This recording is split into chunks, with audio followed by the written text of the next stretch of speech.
Alright, here's a tour of my new project.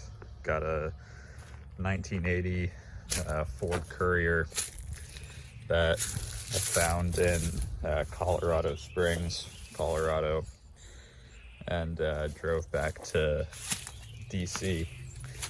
It's a 2.3 liter 5-speed manual. Engine's good, only has like 90,000 miles on it. The guy got it from only had it for a little bit, but the guy he got it from was the original owner, and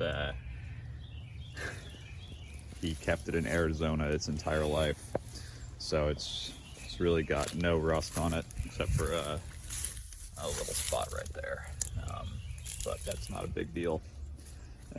Transmission's making some noise. I mean, it made it back almost 1,800 miles from Colorado, so it's not too bad, but sounds like it's either lit. It might just be low on fluid. But the throw-out bearing's also going out. It's chirping a little bit, but fortunately on that drive there wasn't a whole lot of shifting. It was pretty much just running it wide open on the highway in Fifth. This side is a little bit rougher. It's like it got hit or ran into something here. You got a dent there, got a dent there. I tried to pull that out with my slide hammer, but I don't think that's gonna happen. Might be able to get that out. And this was beat in way more before. I've been working on that with the slide hammer a little bit, but I'm not gonna go too crazy. I think with a fresh coat of paint, you know, the dents will stand out a little bit more, but won't be too bad.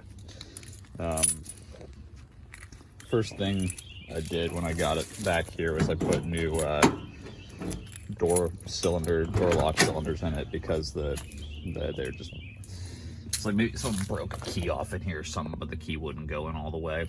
I was having trouble finding them at first, but I just kind of guessed that Mazda door cylinders would fit, and they did. So here's the interior. I also had to replace the weather stripping around the door. I got new window seals coming, but the person I ordered them from makes them custom, so those aren't gonna get here for like a month. But for the door seals, the weather stripping was totally gone when I got it, so most of the drive it sounded like I was driving in a blender, which was pretty terrible. It's like driving 8 to 10 hours a day with earplugs in, no music, nothing. Got no radio, but I do have this nice little plastic ornament.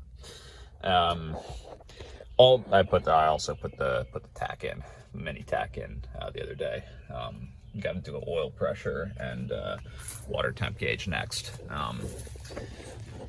Yeah, the interior is super clean. The seat's a little ripped, as they always are, because it's just old vinyl, but floors are solid, no rust underneath or anything. So I think no headliner. I got to do something about that. Mostly for noise and warps in the winter, but ran great the whole trip back, other than the transmission. So now the next things I need to do is need to put new headlights. Got those from Rock Auto yesterday. I think I'm probably, as much as I'd like to stick to the rule that project cars don't go to the shop, I might have a transmission shop do the trans, just because I just have this driveway and it makes me a little nervous pulling a transmission on a dusty driveway. I don't have a transmission jack or anything. I know that's not the end of the world, but I think for the longevity of this transmission, especially since parts are so tough to find for these things, that it'd be better to just have a shop do it. The bed's super clean. The guy had a bed cover on it the whole time. I mean, the paint's pretty much brand new, and it doesn't look like anything was really in the bed. But like I said a minute ago, I am going to paint this, so I don't think it's going to stay red. So unfortunately, that nice bed paint's going to go away, which is fine. I mean, there's like scuff marks on the bed rails and the back here from where that topper attached, or that bed cover attached.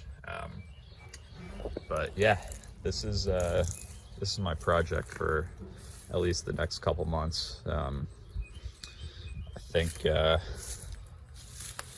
might keep it. Not sure yet. I do have the original wheels. I just need to put new tires on them. I'm gonna put the original wheels back on. Not a huge fan of these. Kind of neat that it's a 6-lug pattern though. Let me and before I end this, let me pop the hood real quick. Like I said, it's got the 2.3 liter. Only got a little over 90,000 miles on it. And it's the same motor that went in the Pinto, the Mercury Cougar, I think. It's either basically is or is a 2.3 Lima. And even though this one's it's a little different, it changed over the years. I had the 2.3 Lima in my '88 Ranger, so it's an engine that I'm somewhat familiar with. Yeah, super clean. Not really leaking anywhere concerning. It's a little bit of gunk. You can kind of see a little bit of gunk. You can kind of see down there, but it's not bad. It doesn't drip.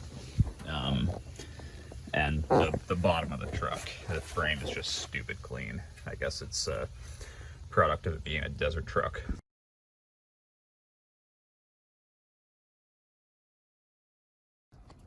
All right, so I'm back working on my 1980 Ford Courier. One of the first problems that I encountered was the switch. The high beam switch is bad. So, you know, it's like this plastic thing and you can't quite see. There's a little bit that's cracked back there that's not letting it's like a little click switch. It's not letting it work properly. So my high beams are working, but low beams aren't, which is obviously a pretty big problem. It was kind of funny. I mentioned in the other video, I bought this thing in Colorado and drove it back to the East Coast, and right as I was pulling into my city, the low beams went out. I thought that was kind of funny. So I've been looking at the wiring diagram, and it's tough to find parts for these things. I looked around, no one's got that switch. If anyone's got a parts truck out there, let me know. I'd definitely be interested in picking some things off of it. But anyway, so I think the way I'm gonna do this is, that's hot 12 volts that comes into the switch. This switch here turns the lights on and off, and I can't just run this straight to the high and the low beams. Otherwise, I think I would lose my parking lights and the cluster lights. So there's the connector here comes out, and it let's see, it guy already snipped the end off. Here, connects here, and that sends the power up to the steering column switch. So what I think I'm gonna do, and feel free to call me an idiot, but what I think is electrical work is not my strong suit, but just 3-way that, have one going to the high beams, one going to the low beams, and the other one going up to that switch. I think the way that'll end up working is the light switch will work for the parking lights, for the cluster lights, and for the light in my TAC. And then I will be able to use, I already drilled the holes, and I'll be able to use 2 switches for the high and the low beam. I think that'll work. Let me wire that up, and I'll get back to you. All right, so got these switches wired up, and confirmed that they work. So now I just have to put all of this back together. Got the holes drilled for the switches, and we should be good to go. I know this is like, you know, not even anywhere close to as bad on a modern car, but looking at that rat's nest of wiring just stresses me out. Anyway, I'll update when everything's back together. All right, I'm doing a quick driving video. Got the temp gauge in, tach's working, headlights are working.